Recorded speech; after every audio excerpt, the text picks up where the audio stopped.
राम जय जय राम।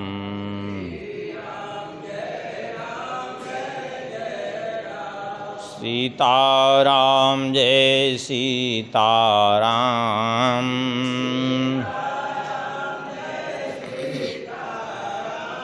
सीताराम जय सीताराम।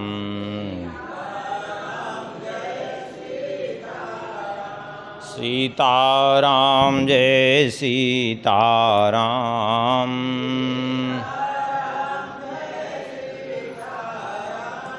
सीताराम जय सीताराम।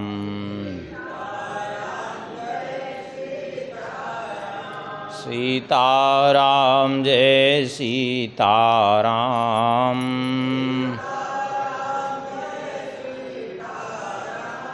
सीताराम जय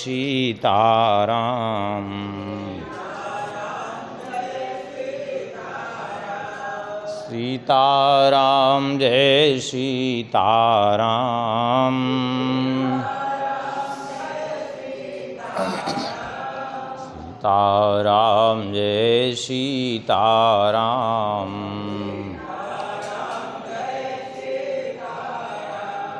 सीताराम जय सीताराम। सीताराम जय सीताराम। श्री राम जय जय राम। सीताराम जय सीताराम।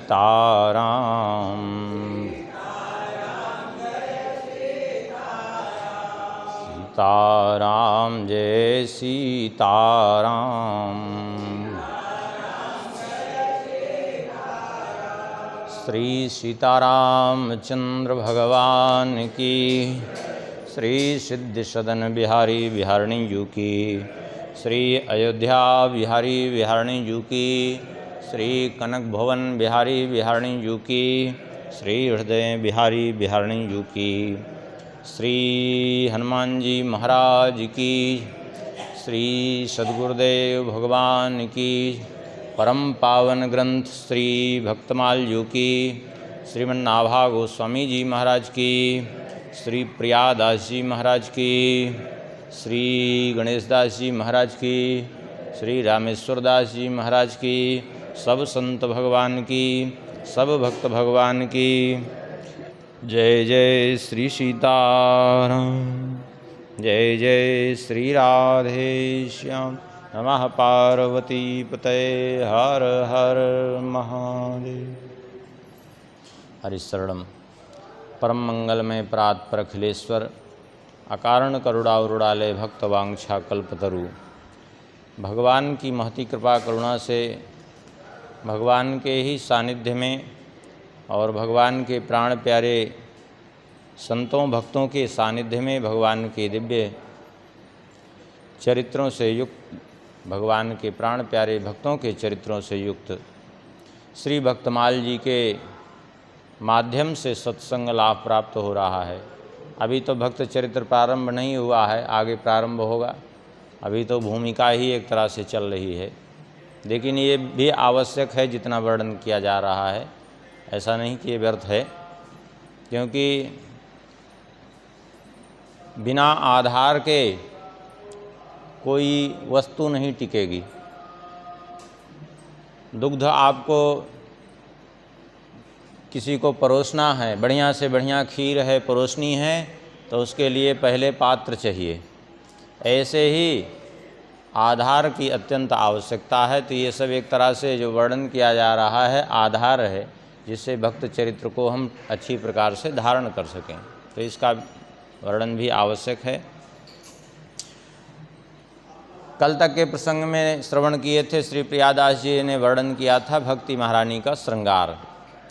आगे श्री प्रियादास जी जो भक्तमाल की उन्होंने भक्ति रस बोधनी टीका लिखी, उस टीका का प्रभाव, उसकी महिमा वर्णन कर रहे हैं श्री प्रियादास जी। शांत दास्य सख्य वात्सल्य और सिंगार चारु, शांत दास्य सख्य वात्सल्य और सिंगार चारु, पांचों रस सार विस्तारणी के गाए हैं, पांचों रस सार विस्तारणी के गाए हैं।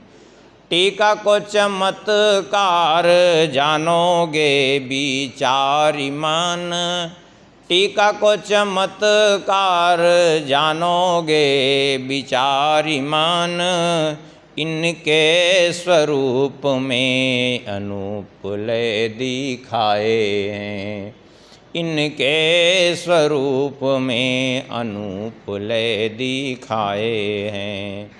जिनके न अश्रुपात पुलकित गात कभूं, जिनके न अश्रुपात पुलकित गात कभूं, तिन्हों को भाव सिंधु बोरी के छकाए हैं, तिन्हों को भाव सिंधु बोरी सो छकाए हैं। जौलो राह दूर राह विमुख तापूर हियो, जौलो राह दूर राह विमुख तापूर हियो, होए चूर चूरने को श्रवण लगाए हैं, होए चूर चूरने को श्रवण लगाए हैं। श्री प्रियादास जी इस भक्त माल की भक्ति रसबोधिनी टीका की महिमा वर्णन करते हुए कहते हैं, शांत दास्य सख्य वात्सल्य और श्रृंगार चारु, पांचों रससार विस्तारणी के गाए हैं। इसमें पांचों रस का विस्तार से वर्णन किया गया है। रस कितने होते हैं?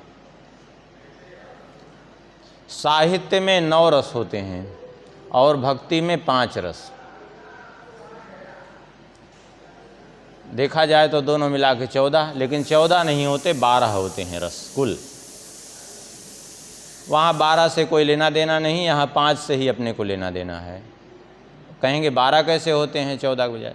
12 इसलिए कि शांत रस और श्रृंगार रस ये साहित्य में भी होता है और भक्ति में भी होता है, और बाकी जो है साहित्य के रस अलग हैं और यहाँ भक्ति के रस अलग हैं।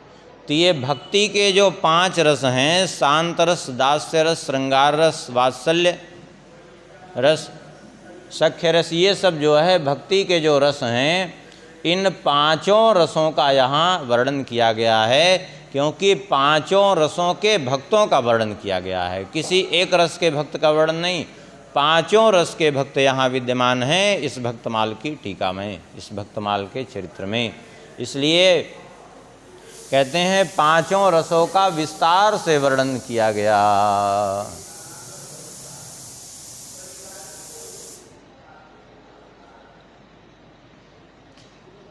रस के बारे में बहुत अधिक यदि किसी को पढ़ना हो तो भक्ति रसामृत सिंधु श्री रूप गोस्वामी जी की रचना है। भक्ति रसामृत सिंधु हिंदी अनुवाद सहित उसका ले ले, संस्कृत में है ये ग्रंथ, और विधिवत उसका वर्णन किया गया है भक्ति रसामृत सिंधु में।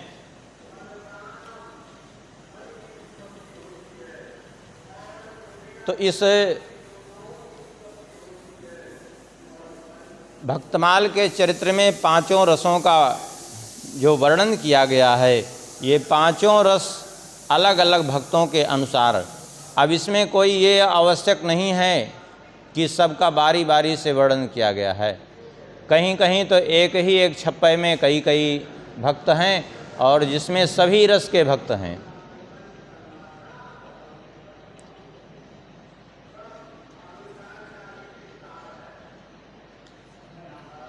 आप कहेंगे रस की फिर आवश्यकता क्या है? देखिए, रस क्या, रस द्रव रूप होता है। रस की आवश्यकता है क्यों? बिना भक्ति के रस के जीवन का ताप शांत नहीं होगा। क्यों नहीं शांत होगा? श्री गोस्वामी तुलसीदास जी महाराज, श्री गोस्वामी जी का एक ग्रंथ है वैराग्य संदीपनी। श्री गोस्वामी तुलसीदास जी अपनी वैराग्य संदीपनी में कहते हैं, तुलसी यह तन तवा है, तपत सदा त्रेताप, शांत होए तब शांति पद, पावे राम प्रताप। ये शरीर क्या है? बोले ये तन एक तवे के समान है। जैसे तवे को अग्नि पर रख दिया जाए तो वो तवा तपता रहता है, तो उस तवे को ठंडा करने के लिए क्या करना पड़ेगा? जल से उस तवे को सींचना पड़ेगा।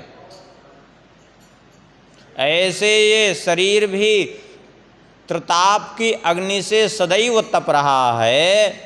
यह जीव की भी यही दशा है। इस जीव की, जो भी इस संसार में है, सभी जीव की एक ही मात्र दशा है कि यह त्रिताप की अग्नि में तप रहा है। और इस त्रिताप की अग्नि से शांत करने के लिए सीधी सीधी बात है, जिस प्रकार से गर्म तवे को ठंडा करने के लिए अथवा अग्नि को बुझाने के लिए जिस प्रकार से जल की आवश्यकता है, बिना जल के वो शांत नहीं होगी, ऐसे ही बिना भक्ति रस के ये अग्नि शांत होने वाली नहीं है। त्रिताप की अग्नि तो है ही है, और भी अग्नि है। गोस्वामी जी ने बहुत बढ़िया वर्णन किया है वहाँ। अहंकार के अग्नि में दाहत सकल संसार, तुलसी बाँचे संत जन केवल शांति आधार। ज्ञान को भूषण ध्यान है, ध्यान को भूषण त्याग, त्याग को भूषण शांति पद, तुलसी अमल यदाग। शांति मिलेगी ही तब जब भक्ति रस से सिक्त हो जाएगा, भक्ति रस से डूब जाएगा। इसलिए इस त्रिताप की अग्नि से मुक्त होने के लिए भक्ति के रस में डूबना पड़ेगा। सीधी बात है, गोस्वामी जी के कहने का तात्पर्य है। जिस प्रकार से बिना अग्नि जल के ताप शांत नहीं हो सकता, अग्नि शांत नहीं हो सकती। कहीं आग लगी हो तो उसको शांत करने के लिए जल अत्यंत आवश्यक है। ऐसे ही इस त्रिताप की अग्नि से, इस अहंकार की अग्नि से मुक्त होने के लिए भक्ति रस से सींच करके ही इसको शांत किया जा सकता है। क्योंकि इस त्रिताप की अग्नि को जल से शांत नहीं किया जा सकता। इस त्रिताप की अग्नि को, अहंकार की अग्नि को कोई भी जल शांत नहीं कर सकता। कोई खूब मानसिक ताप से तप रहा हो, अब वो चाहे कि हम स्नान कर लें खूब, तो शांत हो जाएगा क्या? नहीं शांत होगा। क्यों? क्योंकि जल उसको शांत नहीं कर सकता। उसको एकमात्र त्रिताप की अग्नि का शमन करने की सामर्थ्य यदि किसी में है तो वो है भक्ति के रस से उसको सींच करके शांत किया जा सकता है।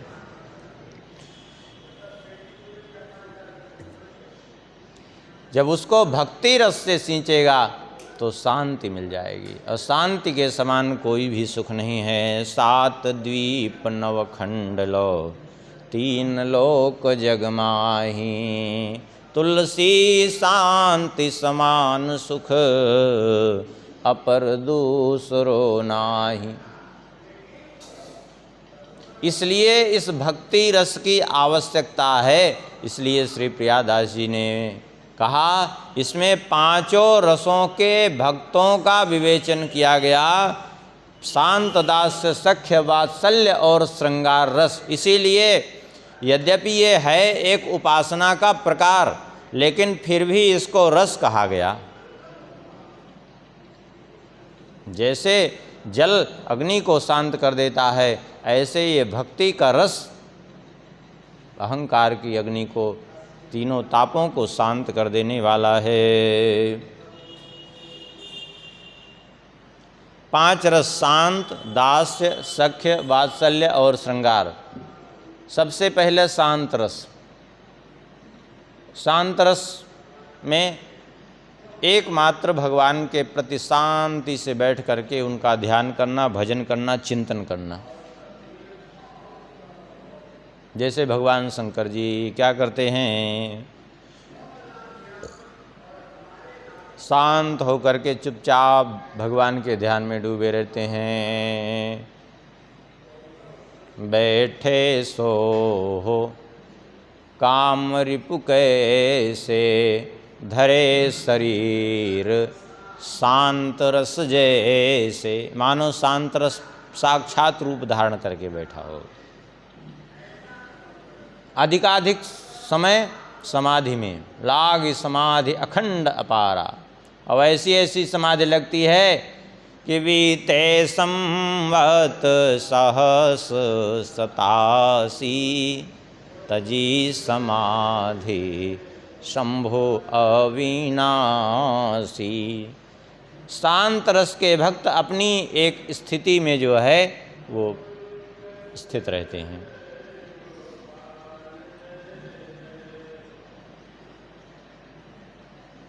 और इसके बाद दूसरा आता है दास रस। देखिए, जो जिस रस का उपासक है उसके जीवन में उस रस की प्रधानता होती है। लेकिन जैसे अब शांत के बाद दास्य रस का उपासक कोई है तो उसके जीवन में दास्य रस की प्रधानता तो होगी, किंतु शांत रस भी उसमें स्वाभाविक विद्यमान होगा। उसके बाद कोई सख्य रस का उपासक है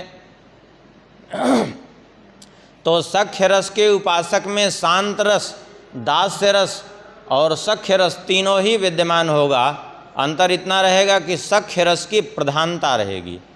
यद्यपि दास्य रस सब में विशेष रूप से विद्यमान रहता ही है, क्योंकि जैसे ही भगवान की महिमा का बोध होगा वैसे ही तुरंत जो है वो सब दास में परिणित हो जाते हैं।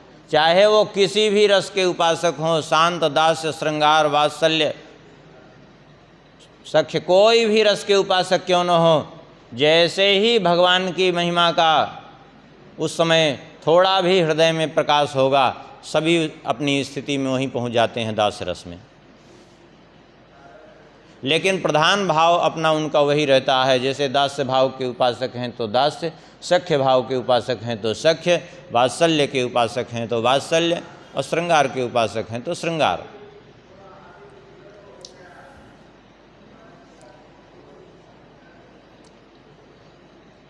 वैसे देखा जाए तो जीव मात्र भगवान का दास ही है क्योंकि सहज ही है। सीधी बात यह है कि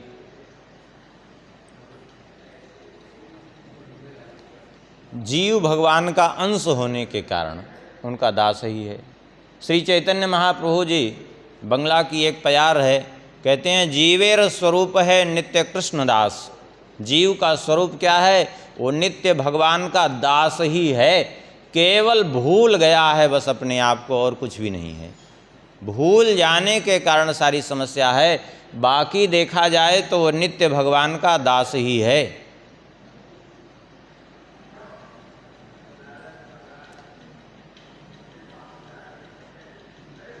दास्य रस के उपासकों में जैसे देखिए श्री हनुमान जी महाराज, दासो हम कौशलेन्द्रस्य रामस्याक्लिष्टकर्मणि। लंका में गए तो परिचय दे रहे हैं, कौन हूँ मैं? बोले दासो हम कौशल। ये नहीं कह रहे हैं मेरा नाम हनुमान है या कुछ नहीं। सबसे पहले परिचय अपना क्या दे रहे हैं? दासो हम कौशलेन्द्रस्य रामस्याक्लिष्टकर्मणि। अक्लिष्ट कर्मा, अचिंत्य कर्मा कौशलेंद्र श्री राम जी का मैं दास हूँ। अरे दास हो तो नाम तो कुछ होगा। तो कहते हैं हाँ, नाम है हनुमान नाम।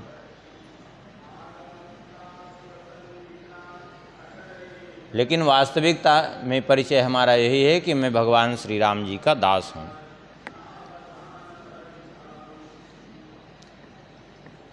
वैसे किसी भी रस के उपासक रहें, सभी अपने आप को दास ही मानते हैं।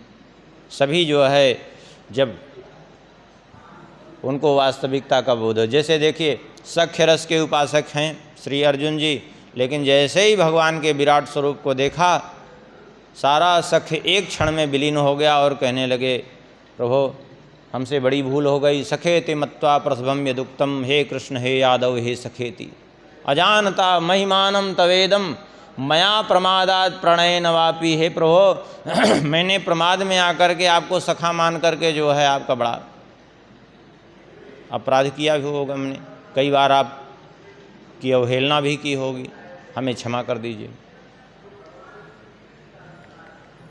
कौशल्या जी भी हैं वात्सल्य रस की उपासिका, दशरथ जी, लेकिन उनके हृदय में भी देखा जाए तो दास्य रस। जब भगवान के स्वरूप का बोध होता है तो कौशल्या जी भी कहने लगती हैं, बार बार कौशल्या विनय करे कर जोरी, अभिजन कबहूँ व्यापे मोहि प्रभु माया तोरी। हे प्रभु ऐसी कृपा कर दीजिए कि अब आपकी माया न व्यापे। और श्रृंगार रस के उपासक जो हैं वे भी देखिए,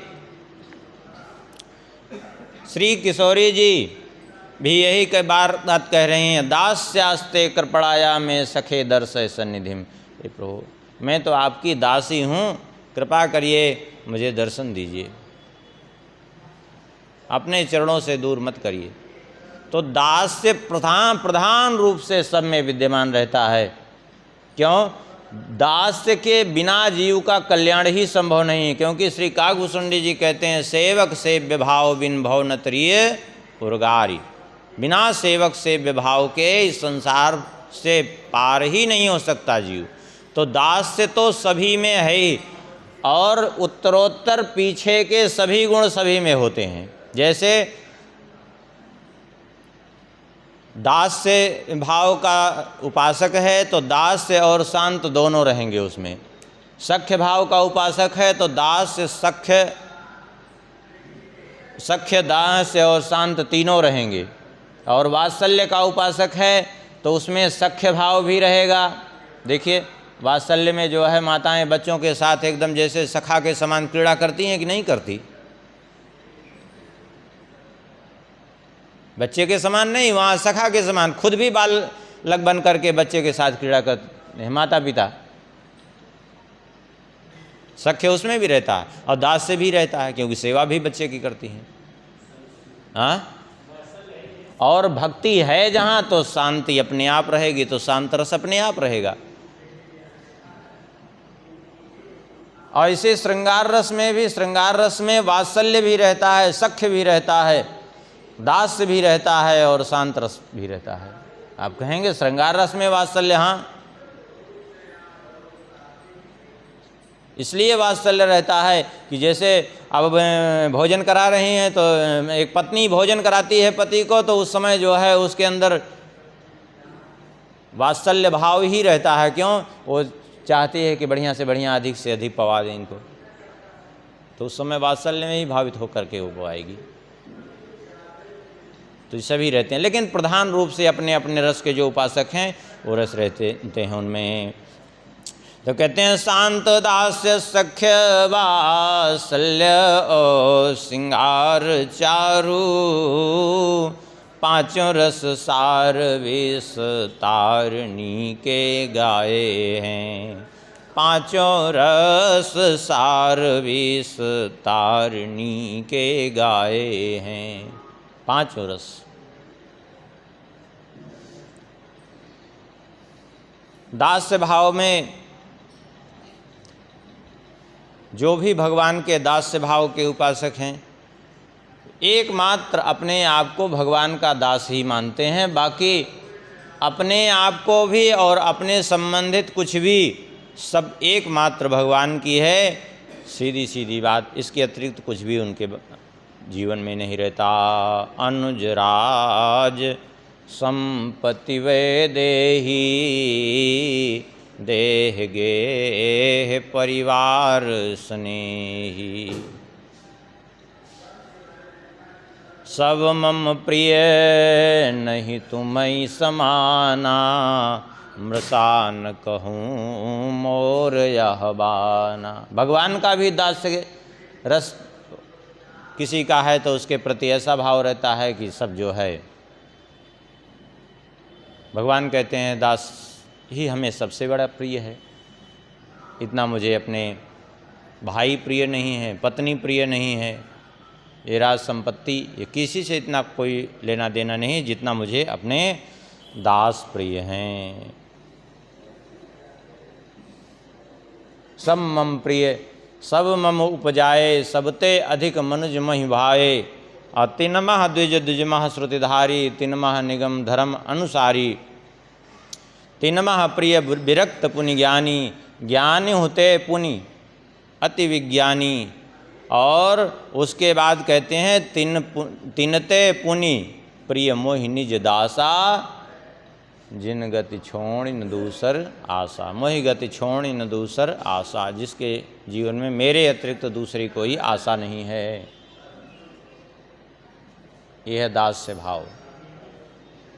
दास पूर्ण रूप से अपने स्वामी के प्रति भगवान के प्रति समर्पित होता है और भगवान भी पूर्ण रूप से उसकी सेवा पर ही समर्पित रहते हैं। जो करेगा वही करेगा, अपने से कुछ नहीं करना है। क्यों? भगवान भी उसकी सेवा लेने के लिए आतुर रहते हैं।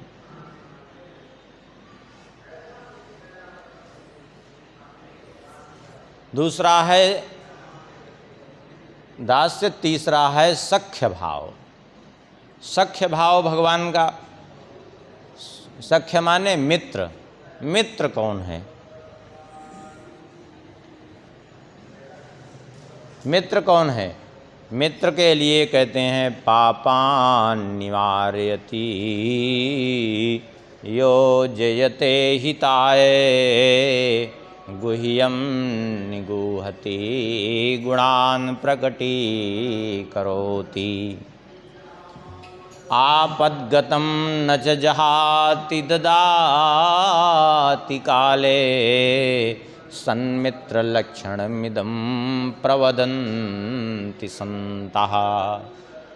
श्री भर्तृहरि जी महाराज कहते हैं अपने शतक में पापान निवारयति, जो पापों से मुक्त करे, ये सब मित्र के लक्षण हैं। पापान निवारयति यो जयते हिताय, जो पापों से मुक्त करे और हित साधन में लगावे। और गुह्यम निगूहति गुणान प्रकटी करोति, जो दोष हैं उनको छुपा करके रखे और गुणों को प्रकट करे मित्र के। और आपद गतम न जहाति, आपत्ति काल में छोड़े नहीं अपने मित्र को और सब प्रकार से अपना सर्वस्व देने को के लिए उद्यत रहे। इसको कहते हैं सन्मित्र लक्षण मिदम प्रवदन्ति संतः। उसी को सच्चा मित्र कहते हैं। पूरा गोस्वामी जी ने इसको अनुवाद कर दिया है इस श्लोक को भर्तृहरि जी के।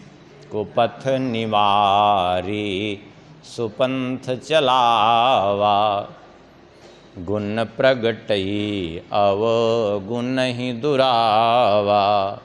देत लेत मन संक न धरई बल अनुमान सदा हित करई। विपत्ति काल कर सतगुण नेहा श्रुति कह संत मित्र गुण एहा। ये सच्चे मित्र का लक्षण है। ऐसे ही कुमित्र के लक्षण भी हैं। कुमित्र कौन है? कुमित्र कहते हैं पुरा साधुवद भाति मिथ्या विनीतः। पुरा साधुवद भाति मिथ्या विनीतः परोक्षे करोत्यर्थनाशं हताशः भुजङ्गप्रयातोपमं यस्य चित्तं त्यजेत्तादृशं दुर्विनीतं कुमित्रम। कुमित्र कौन है? बोले पुरा साधुवत भाति मिथ्या विनीता। आगे आगे तो बढ़िया बढ़िया बात कहे और पीछे अहित का काम करे। हाँ? आगे आगे बढ़िया बात कहे, आगे कही मृदु वचन बनाई और पाछे अनहित मन कुटिलाई। पीछे अहित करने के लिए उद्यत रहे। स्वभाव कैसा? बोले भुजंग प्रयातोपमं यस्य चित्तम। पूरा गोस्वामी जी ने अनुवाद किया। भुजंग प्रयातोपमं यस्य चित्तम, सर्प के समान जिसका चित्त है, जिसका चित्त, जिसका मन सर्प के समान है। जाकर चित्त आही गति सम भाई, अस कुमित्र परी हरे भलाई। गोस्वामी जी का एक दोहा, एक चौपाई भी, आधी चौपाई भी कहीं ऐसा नहीं कि जिसका कहीं प्रमाण न हो ग्रंथ में। सब पूरा कहीं ना कहीं वो मिलेगा ग्रंथ में। पूरे ऐसी गोस्वामी जी ने रचना की कि बड़े बड़े ग्रंथों के सार तत्व को उठा के रख दिया अपने ग्रंथ में, सब जगह का। तो इसको कहते हैं कुमित्र। भगवान के प्रति जिनका मित्र भाव है, सख्य भाव है, दास्य भाव में तो भगवान के साथ बहुत मर्यादा रहती है, लेकिन सख्य भाव में मर्यादा इतनी ज़्यादा कम हो जाती है कि भगवान के साथ क्रीड़ा भी करते हैं। वो ये उनको बोध नहीं रहता कि ये भगवान हैं, क्रीड़ा करते हैं। और क्रीड़ा जब में इतने वो हो जाते हैं, कभी कभी भगवान उसमें दांव नहीं देते तो भगवान को भी उलाह न देते हैं, भगवान से भी रूठ जाते हैं। जैसे जम्यो खेल अति मगन कन्हाई, देखत सुरमुन रहे लुभाई। एक बार भगवान क्रीड़ा कर रहे थे ग्वाल वालों के साथ, आकाश से देवता देख रहे हैं। जीतत सखा श्याम जब जाने, नई खेलों तब कही मचलाने। जब देखा कि ये सखा जीत रहे हैं, हम तो हार रहे हैं, तो बस कह दिया अब हमको खेलना ही नहीं है। लो, अब खेलना ही नहीं है तो सब ग्वाल बाल कहने लगे, कहत सखा सब सुनो गोपाला, रुंगटैया को कौन खियाला। तुम्हारे जैसे रुंगटैया को कौन खिलाएगा। श्री दामा सो हूँ तुम्हारे, झूठी सौहें खाओ ललारे। खेलत में को काको सैया, झूठ कहा भयो जो नंद गोसैया। अरे खेलने में कौन बड़ा कौन छोटा, कोई छोटा बड़ा नहीं। अरे क्यों तुम गर्वित हो मन मैया, नहीं हम बसत तुम्हारी छैया। तुम इतने गर्व क्यों कर रहे हो, हम तुम्हारे कोई, तुम्हारी छाया में रह रहे हैं, तुम्हारी छत्र छाया में हम निवास कर रहे हैं क्या। ये किससे कह रहे हैं? भगवान से कह रहे हैं ग्वाल बाल। हम कोई तुम्हारी छत्र छाया में नहीं रह रहे हैं, तुम तो केवल इसलिए अपना अधिकार जनाते हो। अति अधिकार जनावताते, तुम्हारे अधिक गाय कछु जाते। तुम्हारे अधिक गैया हैं, बस इतनी बात है। अरे तुम्हारे 9 लाख गैया हैं, हमारे भी 1,50,000 हैं, ऐसा नहीं है। हम तुमसे किसी बात में कम नहीं है। अरे गैया होंगी तुम्हारे पास, लेकिन अब तुम्हारे साथ हमको भी खेलना नहीं है। एक गांव महवास हमारो, मैं नहीं सही हूँ कहो तिहारो। एक गांव में ही हम दोनों रहते हैं, हम तुम्हारी बात क्यों सहन करेंगे। हम तुम्हारी बात सहन करने वाले नहीं हैं। तब फिर क्या करोगे? बोले एक कहो तो 10 मैं कहीं हो, मैं कछु तुम सो डर पिन जई हूँ। तुम एक कहोगे तो मैं तुमको 10 बात कहूँगा। हाँ, मैं तुमसे कोई डरता थोड़ी हूँ। अब नहीं खेल संग तुम्हारे, भय सखा सब रिस सो न्यारे। खेलो चाहत त्रिभुवन राई, दियो दाव तब पीठ चढ़ाई। अब जब ग्वाल बाल अपनी गैया अलग करने लगे, बोले अब तुम्हारे साथ हमको खेलना ही नहीं है, तुम हारने लगते हो तो कह देते हो हमको खेल नहीं खेलना है, नहीं अब हमको भी तुम्हारे साथ नहीं खेलना है, अपनी गैया हम अलग करेंगे। तब भगवान उनके पीछे पड़ जाते हैं, अरे नहीं भैया हमको अपने साथ रख लो, हम तुम्हारे साथ खेलेंगे। अरे बोले कैसे खेलोगे? बोले चिंता मत करो, हम हारे हैं ना, तो चलो हम तुमको पीठ चढ़ाते हैं। दियो दांव तब पीठ चढ़ाई। हाँ, हारे हैं, पीठ चढ़ा करके दांव दिया। ऐसे भी करते हैं। कौन कर रहा है?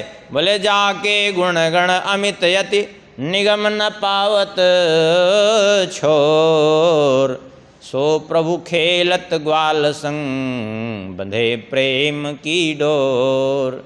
प्रेम की डोर में बंधे हुए वे प्रभु जो अनंतानंत ब्रह्मांडों के नायक हैं, जिनके इच्छा मात्र से अनंतानंत सृष्टि तुरंत उत्पन्न होती है, लय होती है, पालन होती है। हाँ,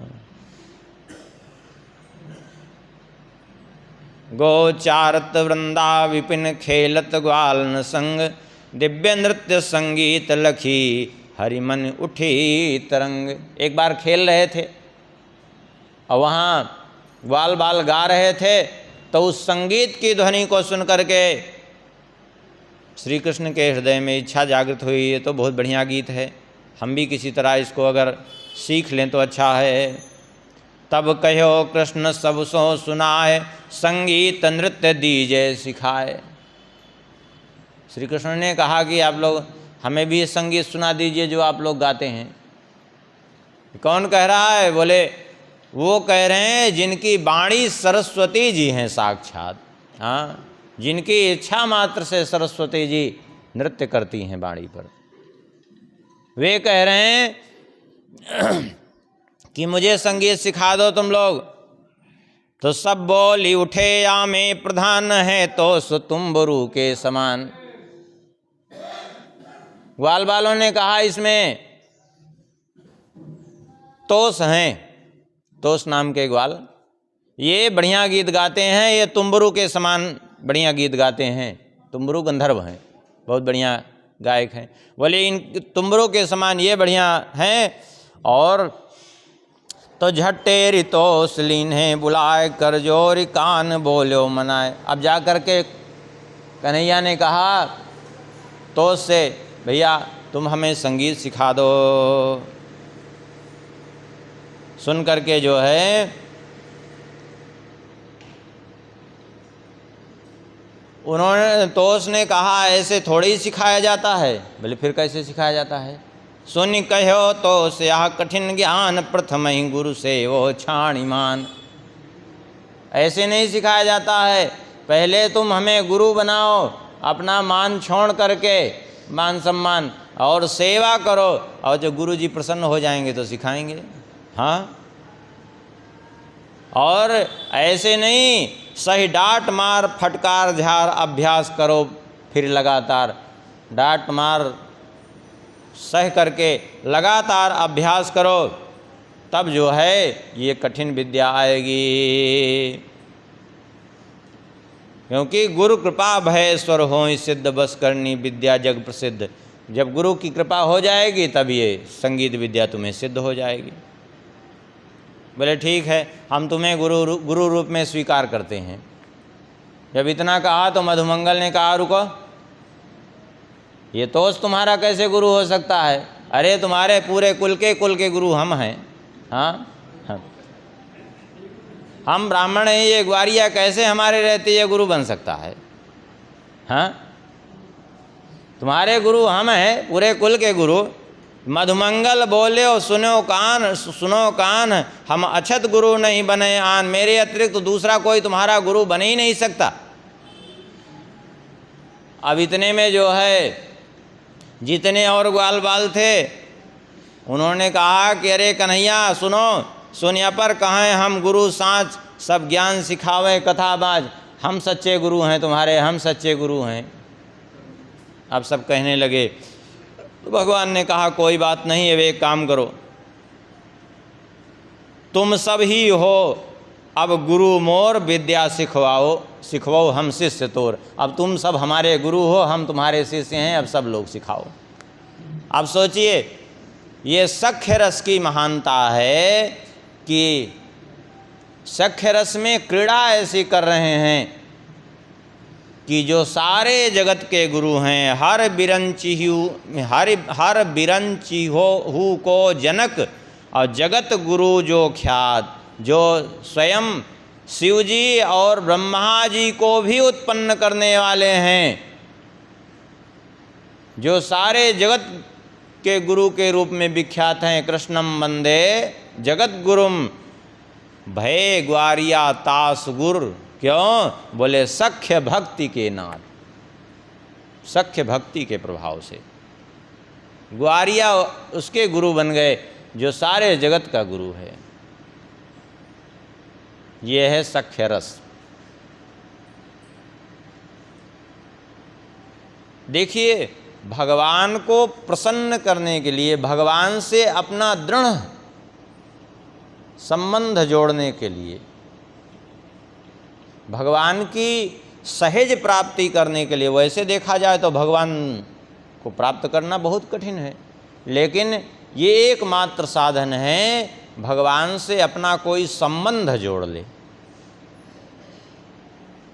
पूर्ण रूप में उसको जिस रूप में माने उसी रूप में स्वीकार कर ले, तो भगवान सहज में मिल जाएंगे। भगवान से सहज में प्रेम हो जाएगा। भगवान का प्रेम प्राप्त करना अत्यंत अत्यंत कठिन है, लेकिन भगवान का प्रेम सहज हो जाएगा तब, बोले जब कोई उनसे संबंध जोड़ लेंगे। जैसे उदाहरण के लिए, आपका किसी से सख्य भाव से संबंध हो गया तो सहज में प्रीति हो गई बिना किसी प्रयास के। माता का पुत्र के प्रति सहज प्रेम होता है, माता पिता का। पति पत्नी एक दूसरे को पहले जानते नहीं थे, विवाह हुआ अचानक, और विवाह हुआ तो दोनों में आपस में प्रेम हो गया। क्यों?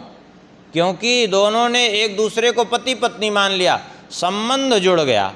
संबंध जुड़ते ही तुरंत जो है स्वाभाविक प्रेम का प्रादुर्भाव होने लगता है। तात्पर्य है, जब तक उनको भगवान मानते रहेंगे तब तक स्वाभाविक है कि भगवान तो भगवान है, उनमें ऐश्वर्य भाव जागृत रहेगा, और ऐश्वर्य भाव जब तक जागृत रहेगा तब तक जैसा प्रेम होना चाहिए वो प्रेम कहाँ, क्योंकि उतना आदर है कि संकोच बना रहेगा। और जैसे ही कोई संबंध जुड़ेगा वैसे ही तुरंत ऐश्वर्य भाव वही गौण हो जाएगा, ऐश्वर्य भाव गौण हो जाएगा। और तुरंत, अब जैसे ही अभी ग्वाल वालों में ऐश्वर्य भाव गौण हो गया, ऐश्वर्य वहाँ दृष्टि में ही नहीं आ रहा है, तभी नहीं तो कोई अगर मानेंगे कि ये भगवान है तो कोई कहेगा कि हम तुम्हारे गुरु बनेंगे, किसी का साहस है? नहीं। ऐसे वात्सल्य भाव, वात्सल्य भाव में भी जो है ऐश्वर्य भाव गौड़ हो जाता है। अब कौशल्या जी ये थोड़ी मान करके, यशोदा जी ये थोड़ी मान करके ये भगवान है। यदि भगवत्ता का बोध वहाँ बना रहेगा तो फिर कहाँ लीला होगी। डांटती भी हैं यशोदा जी, बांध भी देती हैं उखल से, क्रीड़ा भी करती हैं उनके साथ। जैसे कौशल्या जी ही भगवान के साथ क्रीड़ा करती हैं। कबहूँ उच्छंग कबहूँ भर पलना, मातु दुलारही कही प्रिय ललना, सजल नयन कछु मुख करी रूखा, चितई मातु लागी अति भूखा। अब भगवान के स्वरूप में देखा जाए तो उनको कभी भूख प्यास नहीं लगती, हाँ, लेकिन यहाँ थोड़ी थोड़ी देर में भूख प्यास भी लगती है। तो जाकर के कौशल्या जी के सामने कैसे बोले, सजल नयन कर मुख कर रूखा, नेत्रों में आंसू भर करके कि भूख लग गई। जैसे बच्चे रोने लगते हैं भूख लगती है तो, क्यों? क्योंकि उनका रोना ही एक बल है। हम माता को देख रहे हैं बड़े प्रेम से कि मुझे भूख लगी है। देखी माँ तो आतुर उठ धाई, कही मृदु बचन लिए उर लाई।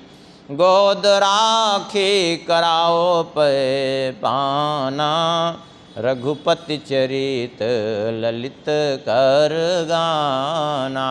अब वात्सल्य भाव की अधिकता के कारण वहाँ कहीं भी वो नहीं है, ऐश्वर्य नहीं है। पूर्ण रूप से वात्सल्य है कि हमारे छोटे से लल्ला हैं, इनको भूख लगती है, इनको प्यास लगती है, इनको सब कुछ होता है, इनको गर्मी लगती है, इनको ठंडी लगती है। अब भगवान भी वैसे अनुभव भी करा लेने लगते हैं। अरे कोई ये नहीं कि प्रत्यक्ष रूप में प्रकट होकर के वे आए हैं, तभी आप ठाकुर जी की सेवा करिए प्रेम से। यदि पूर्ण रूप से आप समर्पण भाव से सेवा करेंगे तो यही अनुभव कराने लगेंगे। भूख लगेगी तो अनुभव कराने लगेंगे, प्यास लगेगी तो कोई कष्ट होगा, तो ठंडी लगेगी तो गर्मी लगेगी, तो सब अनुभव कराने लगेंगे, सब यही बताने लगेंगे। कोई आश्चर्य नहीं है इसमें, कोई संदेह भी नहीं करना चाहिए। कोई भी करके देख सकता है बड़े सहज भाव से। केवल आपको पूर्ण रूप से समर्पण की आवश्यकता है। वे तो अपनी ओर से कृपा करने के लिए सदैव उद्यत हैं, कृपा करने के लिए सदा तैयार हैं। उनकी ओर से कमी नहीं है, कमी अपनी ओर से है, क्योंकि हम पूर्ण रूप से उस भाव में ही स्थित नहीं हो पा रहे हैं। सीधी बात यही है।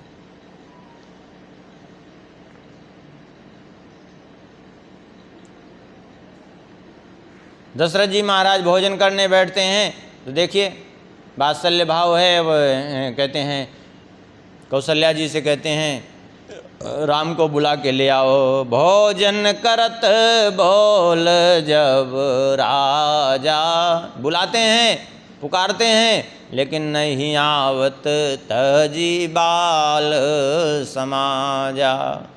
कौशल्या जी जाती हैं बुलाने। कौशल्या जब बोलन जाई, तो ठुमुक ठुमुके प्रभु चलहीं पराई। भागते हैं, माता कौशल्या जी पकड़ करके लाती हैं। किसको? किसके पीछे भागती हैं? बोले निगम ने तिस्यु अंत न पावा। वेद भी, शिव जी भी जिसका अंत नहीं पाते हैं, ताहि धरे जननी हठ धावा। हठ पूर्वक माता दौड़ती हैं उनको पकड़ने के लिए और लाती हैं पकड़ करके और दशरथ जी की गोद में बैठा देती हैं। भोजन करते रहते हैं, लेकिन अब अच्छा नहीं लगता सखाओं के बिना, कि सखा लोग तो उधर खेल रहे हैं, हम भोजन कर रहे हैं। तो दो चार कौर खाए, भोजन करत चपत अलचित, इतउत अवसर पाए। और क्या किए? बोले बस अवसर मिला कि भाज चले किलकत मुख, दधियोदन लपटाए। ये है। अब भगवान ऐसे भागेंगे क्या? नहीं। बालक बन करके भगवान भी पूर्ण रूप से बालक बन जाते हैं और भक्त को उसी वात्सल्य रस का अनुभव देते हैं। सख्य रस के उपासक के लिए पूर्ण रूप से भगवान उसके सखा बन करके ही क्रीड़ा करते हैं, भगवान बनकर नहीं। पूर्ण रूप से वहाँ पूर्ण सर्वज्ञ होते हुए भी पूर्ण रूप से मुग्धवत लीला करते हैं। यही उनकी विशेषता है।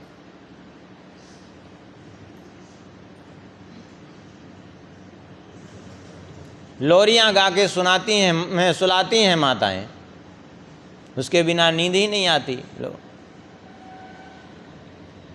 हट भी करते हैं, मचलते भी हैं। ऐसी ऐसी लीलाएं वात्सल्य भाव में भी करते हैं। लेकिन जैसे ही वात्सल्य रस कदाचित जो है कोई ऐसा प्रभाव दिखा तो तुरंत वात्सल्य रस उस समय कुछ समय के लिए तिरोहित हो जाता है, तुरंत ऐश्वर्य भाव जागृत हो जाता है। ऐसे सख्य भाव में तुरंत ऐश्वर्य भाव जागृत हो जाता है, क्योंकि ऐश्वर्य वो रहता ही है, क्योंकि भगवान में तो सहज में ऐश्वर्य है। और ऐश्वर्य भाव जागृत होते ही तुरंत उसी क्षण दास रूप में परिणित हो जाता है, क्योंकि दास की प्रधानता सब में रहती ही है।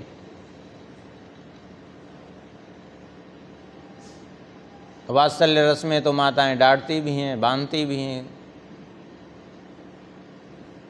रोने भी लगते हैं, सब कुछ करते हैं।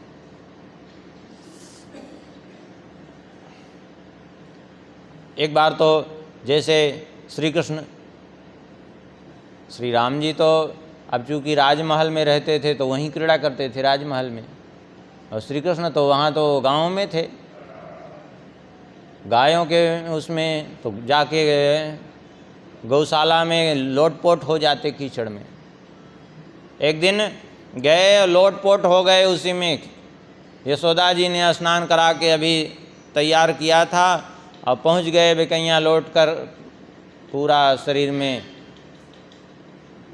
तो यशोदा जी कहती हैं, पंकाभिषिक्त सकलावयवं निरीक्ष्य दामोदरम वदति कोपवसाद यशोदा।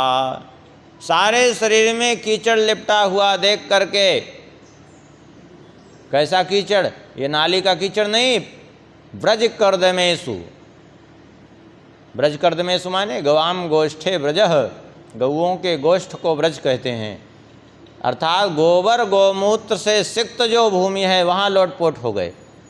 तो यशोदा जी कहती हैं अरे तम सुकरो सिगत जन्मनि पूतनारे। अरे मैं समझ गई तो पूर्व जन्म में सुअर था, इसीलिए स्वभाव है पूर्व जन्म का पड़ा है, इसीलिए तो लोटपोट हो जाता है। तो भगवान हंसते हैं, हंसते क्यों हैं? इसलिए हंसते हैं, इत्युक्त संस्मित मुखोवत नो मुरारी, कि मैया भले ही क्रोध में कह रहे, लेकिन सही बात तो यही है कि मैं पहले जन्म वाराह रूप मैंने धारण किया था, तो बात तो ठीक ही है। तो ऐसी ऐसी लीलाएं भी करते हैं। एक बार हठ किए श्री कृष्ण, हठ किए कि जो है हमें तो कुछ सुनाइए, कथा सुनाइए। बोले ठीक है। अब कथा सुनाने लगे तो उनको नींद आ रही थी, और उसी समय नींद में कथा सुना रही थी यशोदा जी, अर्धनिद्रित अवस्था में कथा सुन रहे थे। बोले सुनो कथा। बोले सुनाइए। बोले रामो नाम बभूवहुं तदबलासीतेति हुं तौ पितुर्वाचा पंचवटी वने विहरतस्तामाहरद रावणः। निद्रार्थं जननी कथामिति हरे हुंकारतः शृण्वतः सौमित्रे क्व धनुर्धनुरिति व्यग्रागिरा पातुआ। बोले लल्ला तुम हुंकारी भरते जाना तो मैं जानूंगी कि तुम जग रहे हो, सुन रहे हो। बोले हाँ ठीक है। बोले रामो नाम बभूवहुं। बोले अयोध्या में श्री राम जी थे। बोले हुंकारी भर रहे हैं। बोले सीतेति हुं, उनकी पत्नी थी सीता। बोले हूँ। बोले वन में गए, पंचवटी में रुके। बोले हूँ। बोले वहाँ अचानक एक दिन रावण आया। बोले हूँ। बोले फिर? बोले रावण ने सीता जी का हरण कर लिया, ले भागा। जैसे ही इतना कहा वो सारी निद्रा भंग हो गई, उठ के खड़े हो गए और उसी निद्रा में हुंकार भरने लगे। बोले सौमित्रे क्व धनुर्धनु। अरे लक्ष्मण मेरा धनुष ले आओ, मेरा धनुष ले आओ। कहाँ है मेरा धनुष? अभी इस रावण को मारते हैं अब लोग।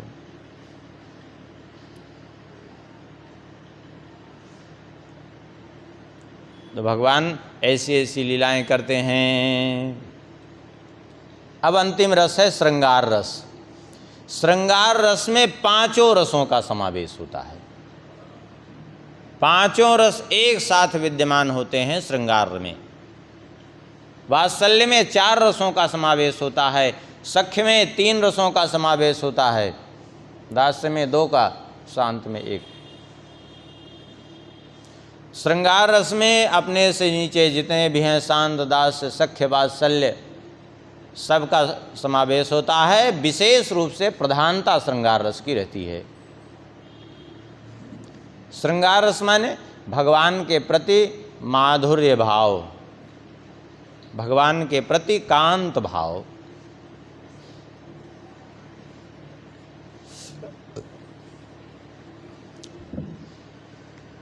इस श्रृंगार रस में संकोच बिल्कुल नहीं रह जाता,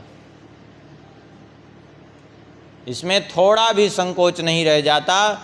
पूर्ण रूप से जो है एक दूसरे के प्रति समर्पण, कोई लुकाव छुपाव नहीं, कोई दुराव नहीं, कोई कुछ नहीं। ऐसी स्थिति हो जाती है। भगवान भक्त के भाव में डूब करके जो जैसा भक्त चाहे वैसा करने लगते हैं, जैसा वो क्रिया करता है स्वयं भी उसका अनुकरण करने लगते हैं। जोई जोई प्यारो करे सोई सोई, भावे मोही जोई जोई, सोई करे प्यारो। मोको तो भाव तो ठोर, प्यारे जू के नैनन में, प्यारो भयो चाहे मेरे नैनन को तारो। इस प्रकार से दोनों एक दूसरे से घुल मिल जाते हैं। जैसे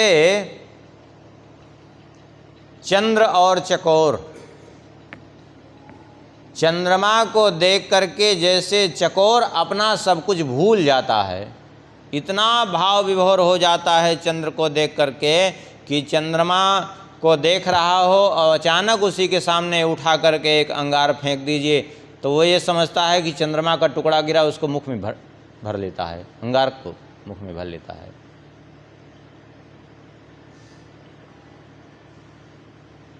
ऐसे ही श्रृंगार रस की जिसकी उपासना है, क्या स्थिति बोले, तव मुख चंद चकोरे नैना, उसके नेत्र चकोर बन जाते हैं। और भगवान का मुख कमल चंद्रमा के समान। चंद्रमा चकोर से प्रेम करता है या नहीं करता, इसकी अपेक्षा चकोर को कभी नहीं होती। चकोर कभी यह भी अपेक्षा नहीं करता कि जिस चंद्रमा से हम प्रेम कर रहे हैं वो हमसे प्रेम करता है कि नहीं, एकांगी प्रेम होता है उसका। चंद्रमा चकोर से प्रेम नहीं करता, लेकिन चकोर चंद्रमा से प्रेम करता है। ऐसे इस एकांगी भक्त के प्रेम में ये भी महत्व की बात नहीं होती कि हमारे प्राण प्रियतम हमसे प्रेम करते हैं या नहीं, लेकिन हमें उनसे प्रेम करना है, सीधी बात है।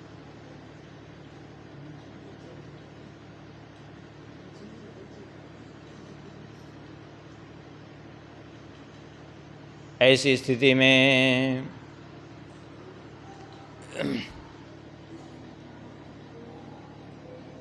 उस समय एकमात्र भगवान के दर्शन में, उनके मिलन में, उनके सानिध्य में जो सुख होता है वह सुख कहीं नहीं है फिर उसको,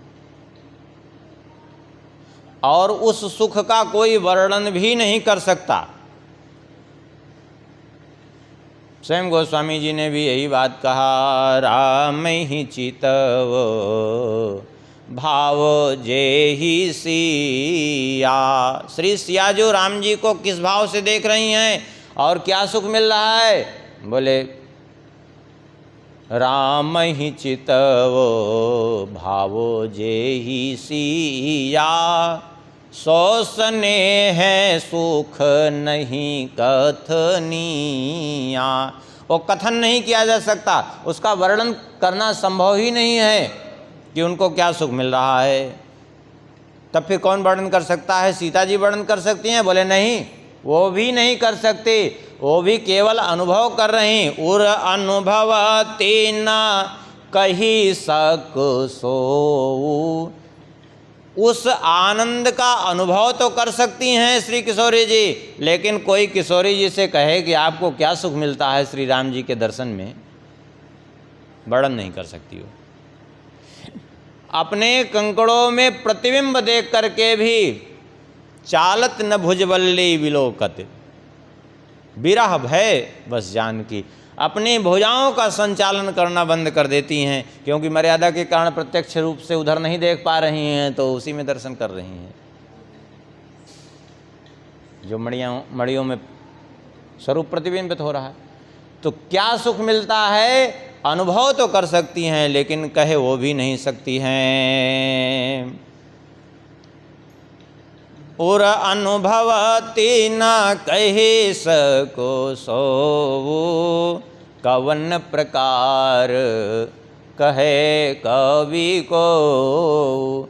जब स्वयं श्री किशोरी जी अनुभव कर सकती हैं, कह नहीं सकती, तो भला कोई कवि उसका अनुभव करके कैसे कह सकता है?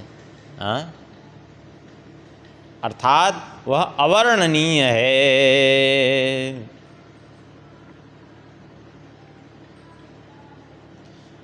उस समय ऐसी स्थिति हो जाती है कि अपने प्राण प्रियतम, अपने प्राणनाथ के अतिरिक्त उसके जीवन में कुछ रहता ही नहीं।